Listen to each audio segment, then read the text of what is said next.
We're up to Psalm 95, and Psalm 95 is a real good one. People all over the world will be singing it this morning. It's called the Venite, and it means, it's from the Latin, "O come, let us worship." And it starts off by celebrating God's kingship and his sovereignty. And it calls us to worship a God who was a really great God. And it reminds us that we should be learning lessons from the past. And so the psalmist reminds people of a place called Meribah and Massah. The words mean grumbling and rebellion or quarrelling. And it's places where the Old Testament people of God rebelled against their leader, grumbled against their leader Moses. It's recorded in Exodus 17 if you want to have a look at it. One of the New Testament writers, the person who wrote Hebrews, uses the same idea to remind people that to abandon your faith is, by returning to the old Jewish ritual, is like the rebellion of the ancestors in the wilderness. So today and every day, this lovely psalm reminds us to obey faithfully our faithful God. Now we're going to read it antiphonally, so Daryl and the men are going to start off with verse 1. So men, would you join in when Daryl reads? And ladies, the even verses, verse 2 with Caroline, and so on through the 11 verses of the psalm. Thanks, guys. You ready? Yep.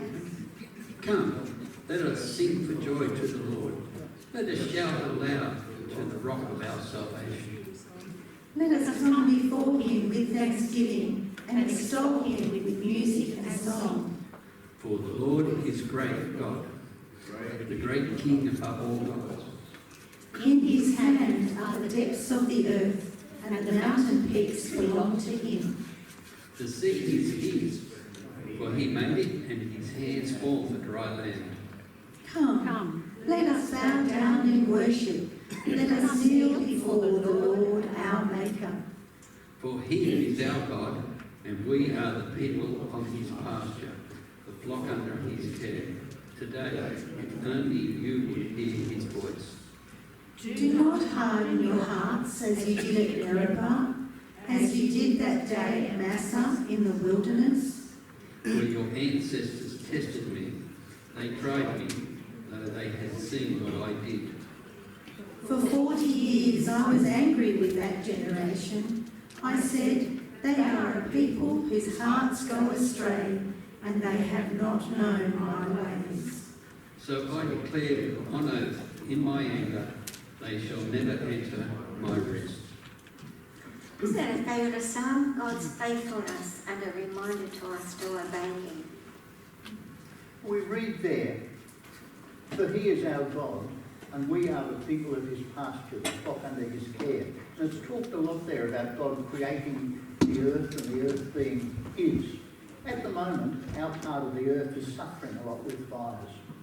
Yet we know that we are in God's care. So we're just going to take a moment now to pray for those people who have been affected by bushfires. Would you join with me?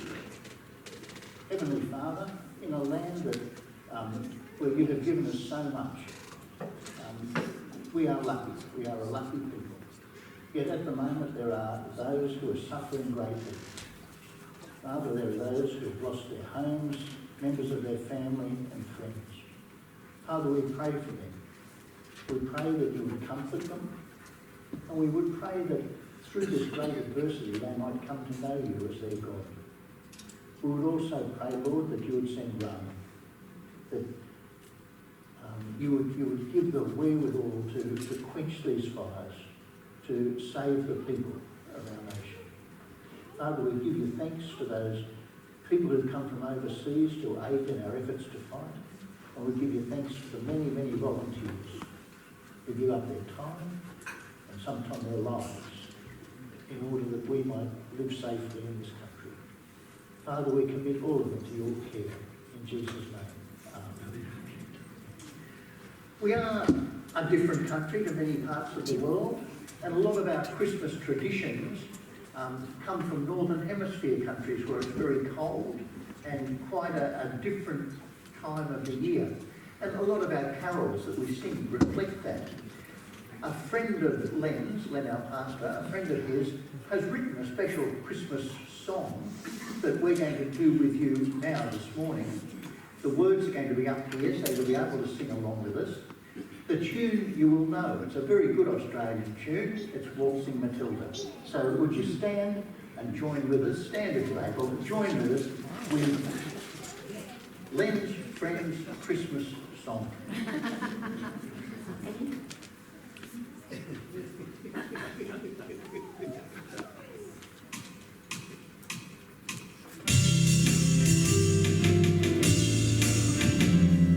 Once upon a hillside overlooking Bethlehem, shepherds were watching their flocks to see, and they feared as they heard an angel speaking to them there, "Come and behold the Saviour with me.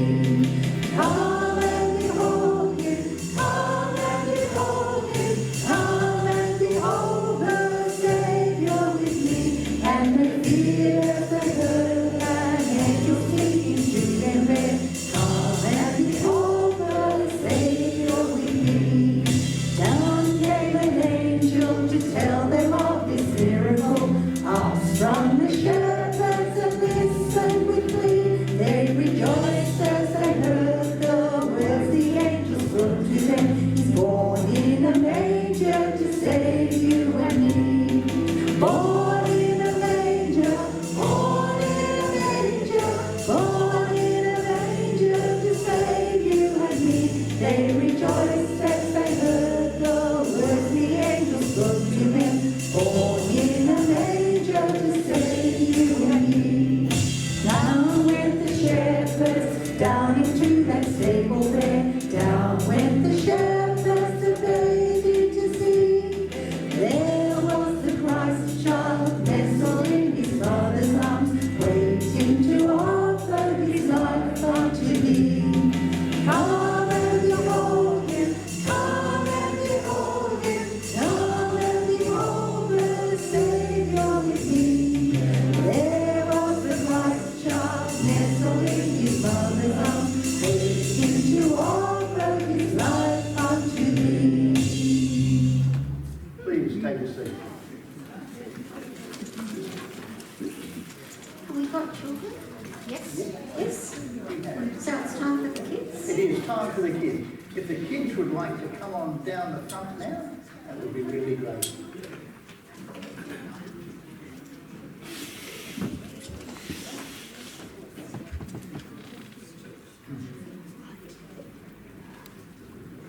Hello, kids, come and sit along here, along the front, because you're going to hide.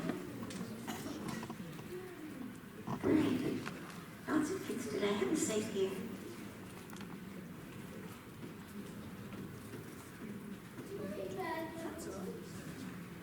Oh, brother, yep.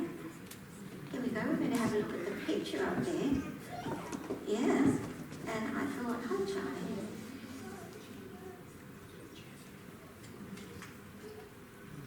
Hello. Okay. Perhaps, can we wash another kid in here? No, we don't need to. They're going to sit over here. That's fine.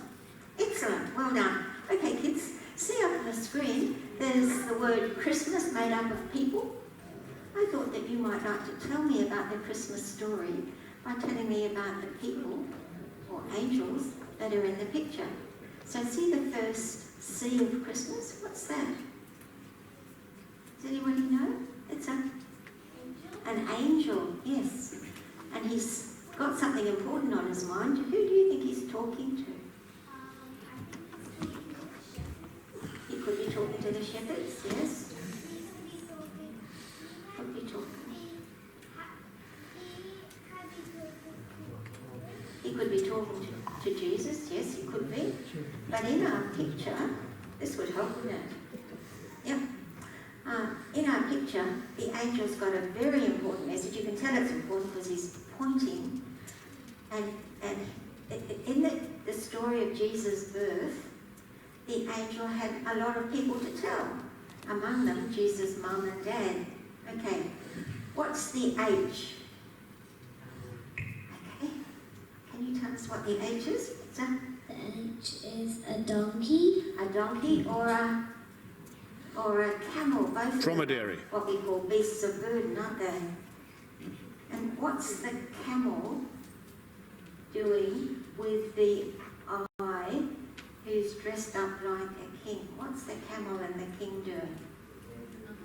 I thought the king was an R. What are they doing? Do you know? They're going to Bethlehem. Terrific. And then the S and the T, who do you think they are? Yeah? They're Jesus' parents, Mary and Joseph. Terrific. And we don't really need to ask who the star of the whole show is, but who's lying in the manger? Can you tell us? Jesus. That's right. And beside the manger, the A figure, what's that one? What's the A? What do you think? Do you know? The shepherd. It's exactly right. Good. It's a shepherd. Well done. Yes. And the S of Christmas, what's that? I'll give you a clue. It goes, thank you, audience. And tastes delicious. And what's that? It's an audience. It's The sheep. a sheep. That's right. Well, guys, our children have just told you the story of Christmas. Let's pray for them as they go Go on to home. kids' church. Father, thank you for these children. Thank you that they've been able to learn the story of Jesus. Help them as they go into kids' church today to listen, to be kind to one another, and to learn more about you. And we ask this in Jesus' name. Amen. Yeah, okay, kids. Well done. Well, when we think about Christmas, we think about Jesus being born. And the reason he came to be born was so that he could die, so that he could die for us. And shortly Len will be coming down the front and we'll be taking communion as a remembrance of Christ's death for us. But that wasn't just a one-off thing. God did it for us and then forgets about us. No, God continues to look after us and God is faithful to us. So would you stand as we get ready for communion and sing together, Great is Thy Faithfulness.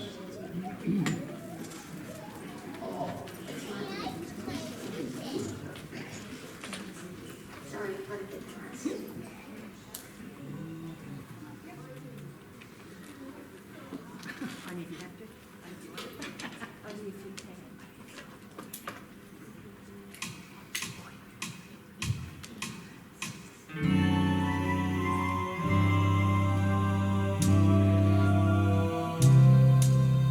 There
please take a seat.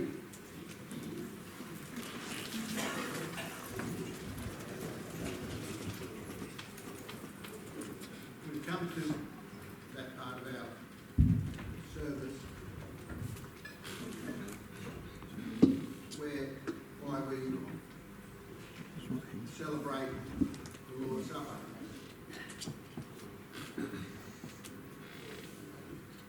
My fault, not the text. You can't make things work unless you turn them on. And that apparently, I do a lot of that to get you to turn things on. So we're here for the Lord's Supper. And it's interesting that in the psalm that we read, it said that the people were trying, but yet they'd seen my works. So God is saying, look, you know I'm there, but you still ignore me. And the Bible is about the fact that people do something, God forgives, they come back to God, they move away from God, He forgives, they come back and so on. And it comes down, what have I got to do to you, for you, so that you will really know me and fulfill what you were made for. That is to have fellowship with God, to have a relationship with God, a relationship with one another, love with God, love with one another. And Susan has been taking us through Matthew chapter 5, I haven't got that right, and talking about how love matters, relationship matters, and marriage matters. And the interesting thing is that when we have the Lord's Supper, it expresses that. Love matters. God so loved the world that He gave His only Son, so that whoever believes in Him will not perish but have everlasting life. Relationships matter. God, Jesus, wants us to have that relationship. And marriage matters because we become part of that family. We're taken in. We have an agreement, a covenant has been made. A marriage has been made in heaven for us. We become the bridegroom of the groom who is Jesus. And it was put very well by Luke as he explained the institution of the Lord's Supper, and it went like this.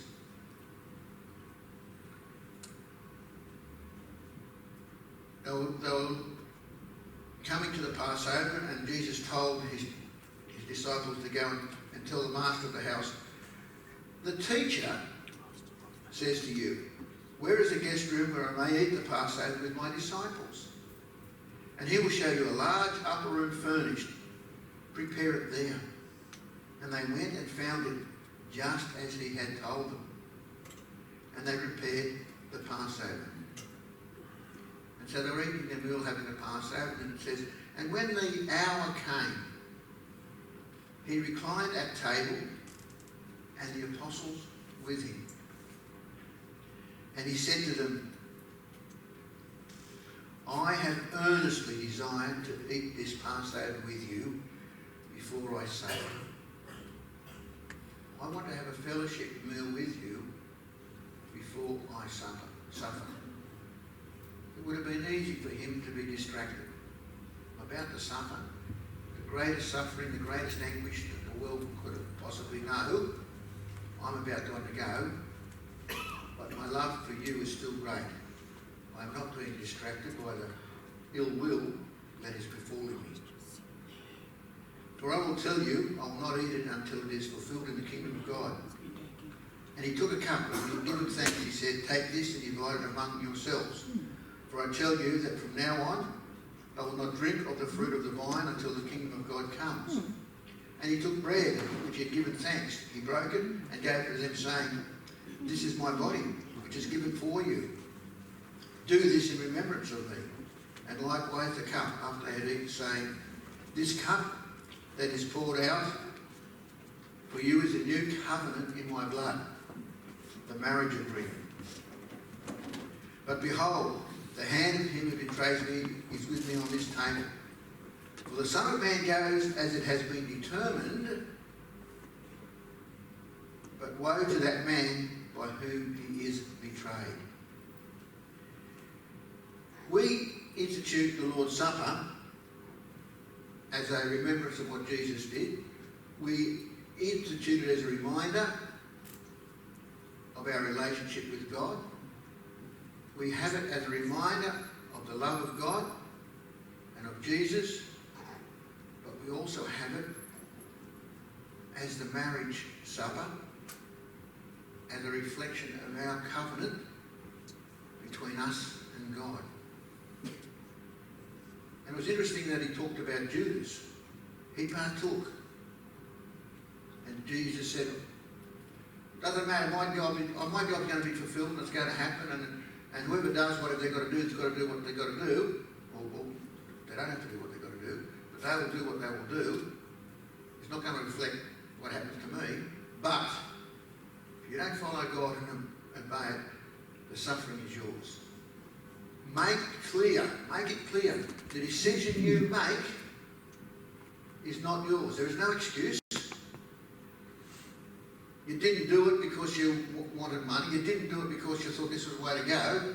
You did it because you have listened to Satan.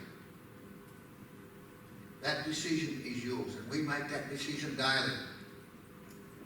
To love, to relate, and to be married to God, to Jesus. So that's why we take this. So as we prepare for this today, let us just ponder in silence, and I'll pray over the elements. Where do you stand before God? Does your love of him matter? Does your relationship with him and others matter? And does your marriage to the bridegroom, Jesus, matter? Shall we pray? Father, we come before you now, Lord, to share in the cup and the bread, Lord, to reflect and understand and remember what you've done for us. Help us, Lord, to be right with you. Help us, Lord, to understand that love, relationship and marriage matters, so that we indeed can really reflect your love, your relationship and your word to those that we come in contact with. We thank you, Lord, that you love us so much. In Jesus' name, amen. In order that we can all, who love the Lord, partake of this, we have gluten-free bread, sort of like crackers, and non-alcoholic grape juice, because we know the importance of fellowship, one with each other over the Lord's Supper. I'll ask now for our servers if they'll come and hand out the bread. Please take and eat as you receive. And when we have the drink, we will do that together.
And he took the cup and said, "This is my blood, which is shed for you. Please hold, and we will drink together."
Shall we drink together?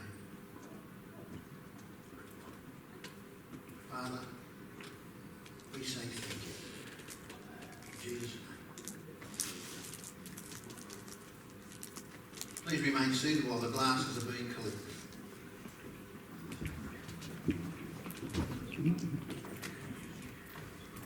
As the glasses are being corrected, Caroline's going to bring us a few short announcements, and then we'll move straight into Susan bringing us the message for the day. One really big announcement is that it's 3 sleeps until Christmas. So on Christmas Day, remember our service starts at 9 a.m. So if you get here at 10, it'll be all over. And because it's Christmas Day, there will not be morning tea. The offering for Christmas Day is going to Baptist World Aid, the Be Hope campaign, and it will be going to families in Uganda. So there are offering envelopes like this in the foyer if you want to put your cash in there, or anything that's deposited into our normal offering box in the foyer on Christmas Day will go to this appeal anyway. Just to let you know that Bridgewater Church is having its family camp here from Boxing Day until the 4th of January. So we just need to give them some space, but they will be joining us for our service on the 29th of January. So it's a lovely opportunity to get to meet some of the people that use our church frequently. And just as our service was starting this morning, I had a text from Kay and Warren, and they really wanted to send their love and best wishes as we celebrate Christmas, and to say thank you for the love and care that we've shown to them through this really difficult time with the illness of their son Stuart. The news on Stuart is that he is having chemo, but he is home, and his pain medication is being administered from home, and that's a really big thing for them. So as you're praying for them this Christmas, we've got lots to give thanks for. Okay, your word matters. So this is the fourth in the series of things matter. So again, there's that deliberate ambiguity. Either these are matters or issues about your word, or your word counts, your word matters, it's important. So because it's the last, I thought that I ought to give you something useful to take away. So this morning, I'm going to teach you to lie. No, not lie in bed, I'm going to teach you to lie. why would I do that? Well, according to research, everybody lies. Most people, in fact, lie 2 to 3 times a day. There's lots of studies that you can access on the internet. The one that I read was by a psychologist called Bella DePaulo from the University of California. She had a small sample, only 147 people, but she asked them for the course of a week to jot down every time they deliberately tried to mislead somebody. And the greater majority of that 147 people said that they tried to do that. They lied 2 to 3 times a week. So, if you're going to do something, do it well. Here's how to lie well. First of all, be good at putting yourself in someone else's shoes, because you need to work out what kind of lie is going to work best in a situation. That's why, for example, autistic kids don't lie very often, because they can't put themselves in someone else's shoes. Limit the lie. Only use as much of the lie as you need to get away with whatever it is you're trying to get away with. Limit the lie. A big lie is going to be harder to sustain. Practice lying. If you, well, it's like the more you do it, the better you become, apparently. So, practice lying. And in fact, it changes your brain. The frontal something or other's neurons across the cortex of your brain. Actually, in people who lie frequently, there's 20% per volume greater than people who don't lie, or say they don't. But isn't that interesting? It changes your brain. And lastly, repeat the lie frequently, because the more often you tell the lie, then the easier it is for you to believe it, yes. And in fact, you'll actually start to believe the lie yourself. The emotional discomfort of telling a lie decreases with the number of times you lie. Well, is that useful? Do we need to be taught to lie? Well, we actually do it quite well without these helpful hints, don't we? Should Christians be different to people in the world? Should they? Yes. Are they? Is there such a thing as a white lie? Do we have to be truth tellers all the time? Is there ever a time when it's okay to lie? What, for example, if late one evening you hear this loud, insistent banging on your door, and it's a neighbour who you know to be a violent man, and this neighbour says, "Is my daughter in your house? Because if she is, I intend to kill her." Would you lie to protect that daughter? When is it okay to lie? Must we be totally consistent truth tellers? Good questions. We're going to have a look at what Jesus says about this whole issue, this matter, if you like. And in order to understand what Jesus is saying, we need to understand this bit of cultural context. To the Jews of Jesus' day, they scaled their words by how important it was, by an oath to back it up. So, for example, if they said something that was really, really important, they backed it up by saying, "By God's throne," because that's one of the most important things in the world, isn't it? "By God's throne, I declare this to be true." And if it was something fairly trivial, they would say, "By the hairs on my head, I declare this to be true." See, the more important, the bigger the oath. The more trivial, the more trivial. We do the same kind of thing when we say, "I swear on a stack of Bibles that," as if adding another book to the pile would make any difference to what we say. You see, what we are doing is actually really, really important, because we're saying, you can't trust my words, unless it's backed up by an oath. And if you can't trust my words unless it's backed up by an oath, then you're making deception normative. In other words, you're saying it's socially acceptable to tell a lie, and so you're careful about how you back it up.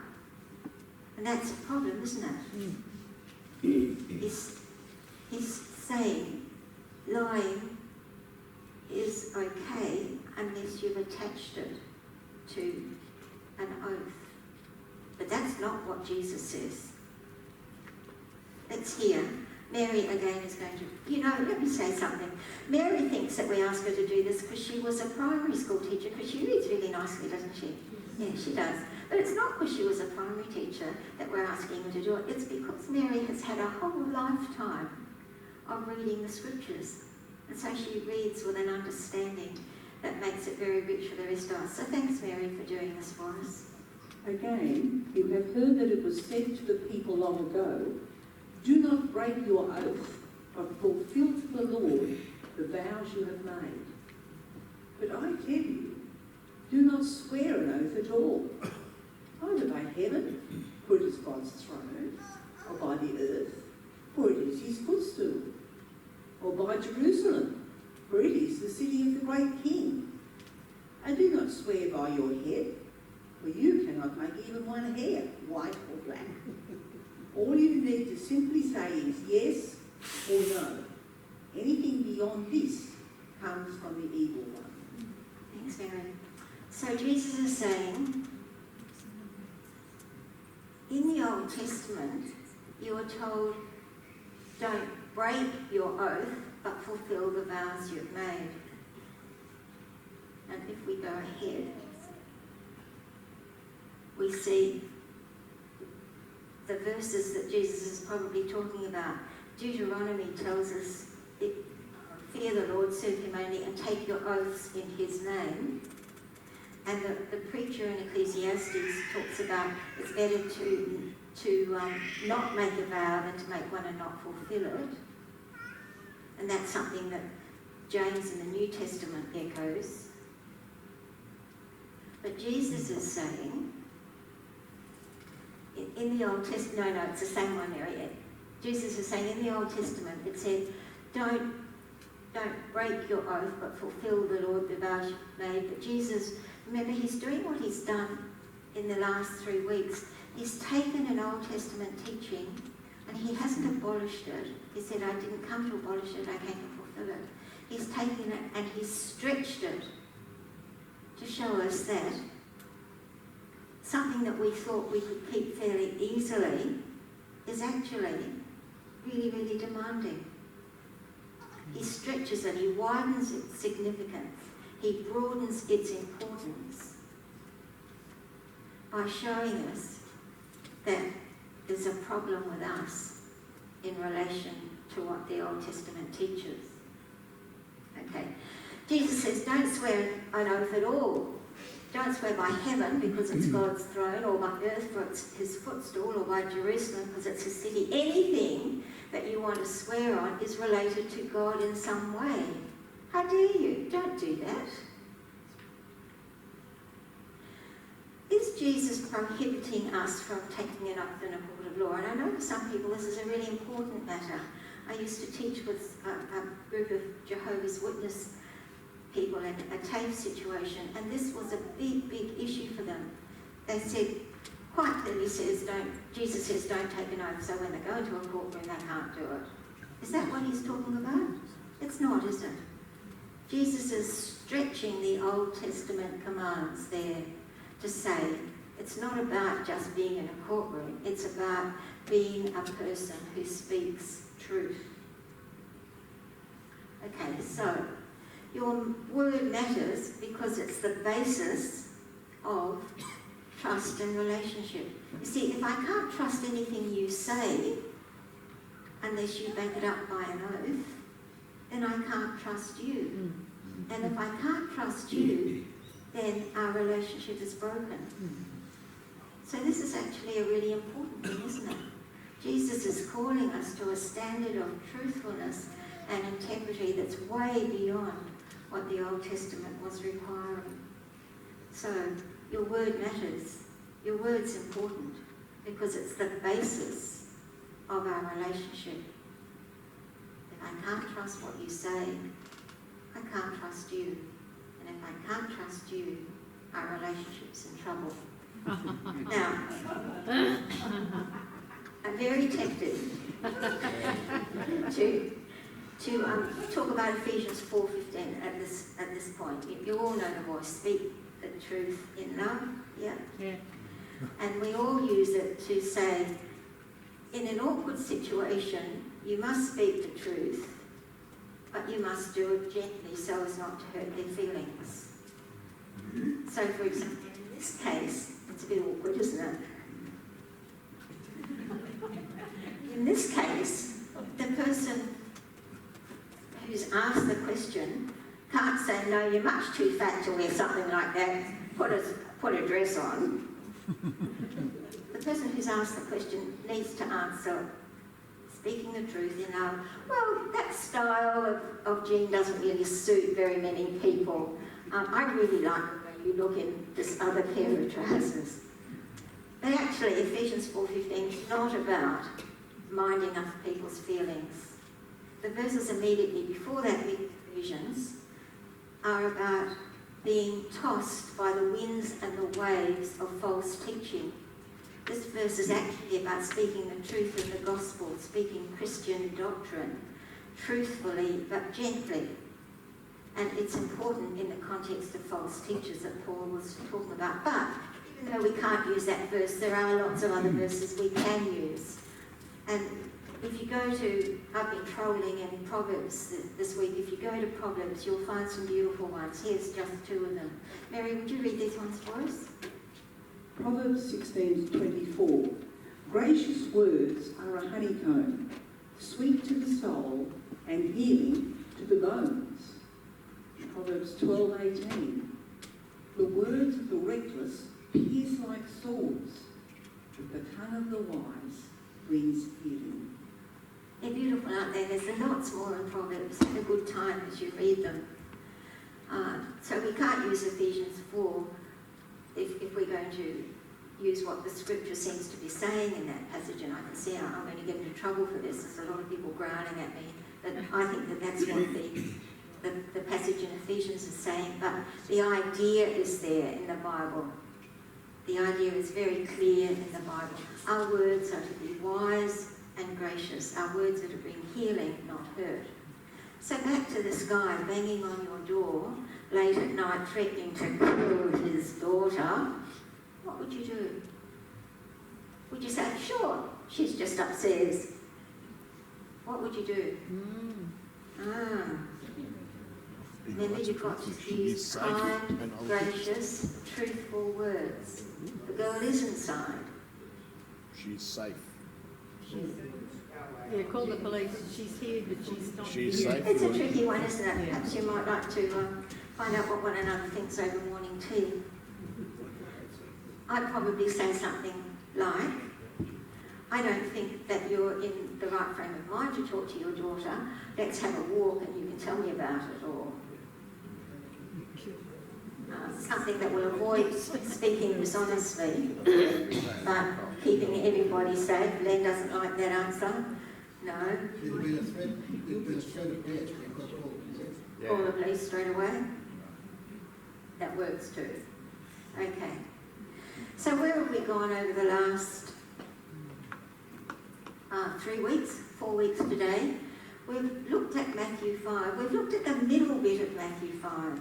Not the beginning, which is the Beatitudes, which tell you what the person who's living in the kingdom of heaven should be.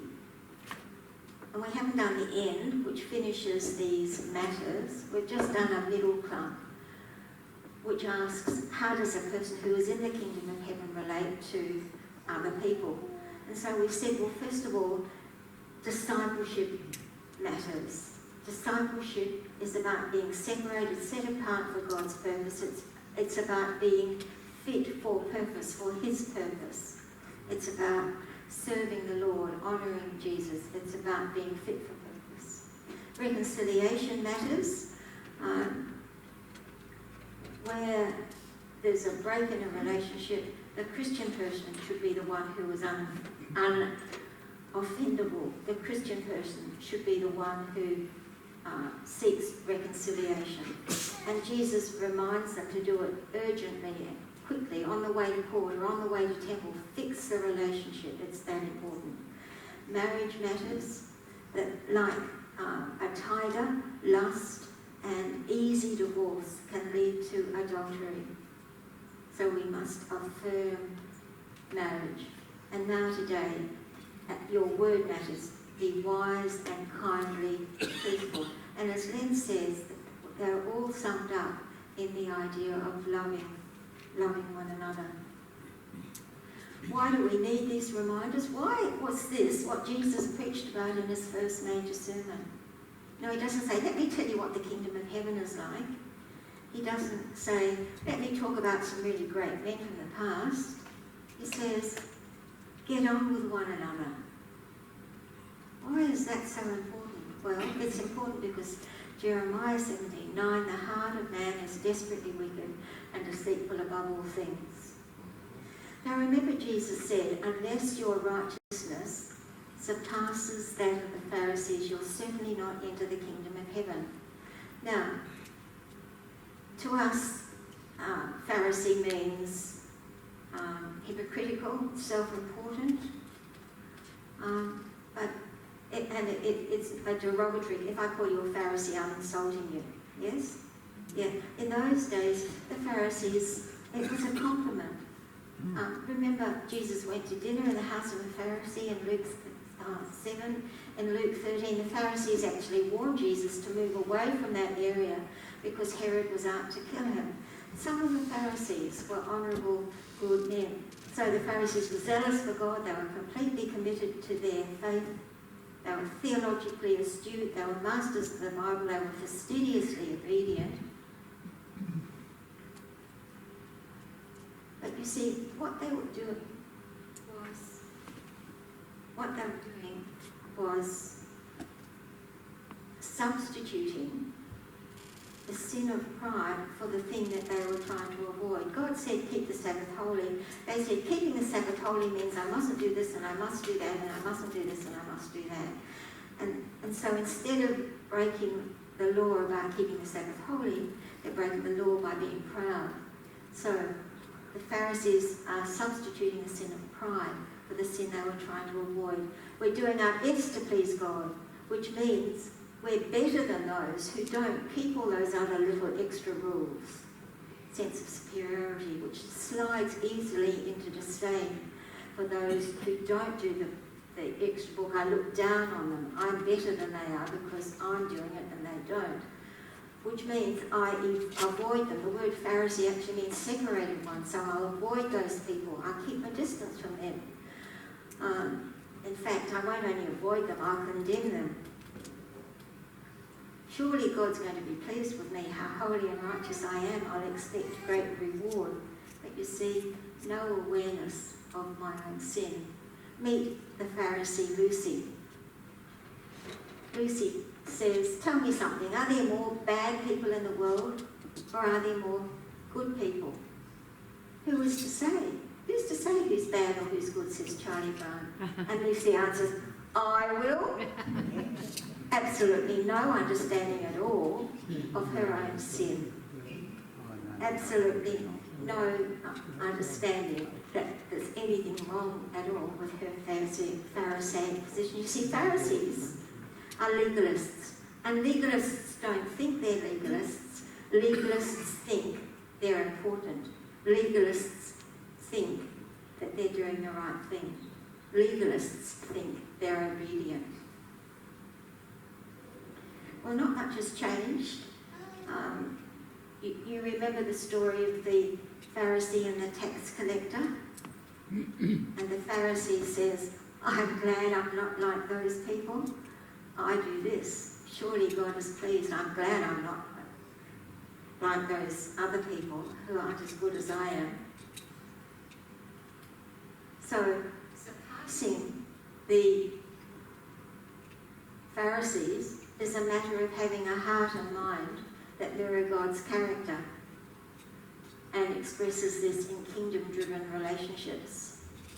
It's about having a heart and mind that knows your own need of grace and mercy. Lucy didn't know that. The Pharisees didn't know that. We're running a bit short of time here. Have you finished talking about the Pharisees? Yeah, I think so, yeah. No, boy, they really got it wrong, didn't they? Well, you know, they were basically righteous sort of men, you know. I'm glad I'm not like those Pharisees.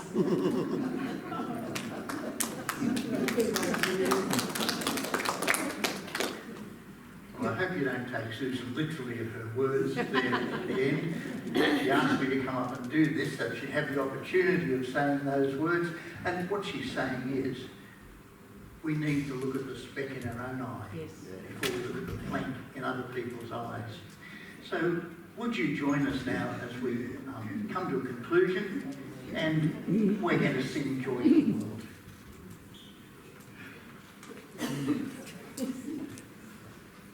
All three verses? Yes? Yes.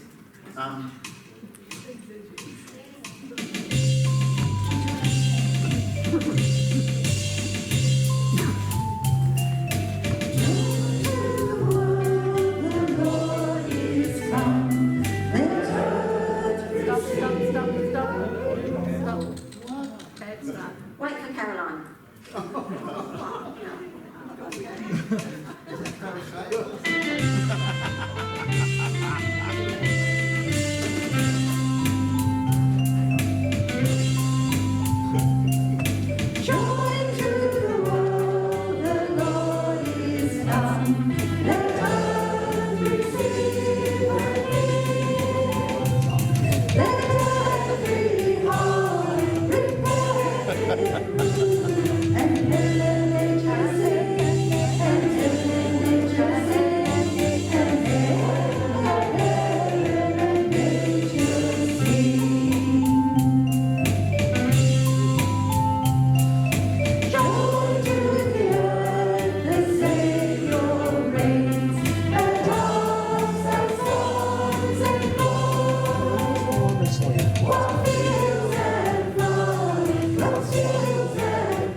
Next Wednesday, Christmas Day, 9 o'clock. As Caroline said, if you come at 10, you'll miss it. Please join us now for morning tea in the hall there, and go in peace to love and serve the Lord Jesus.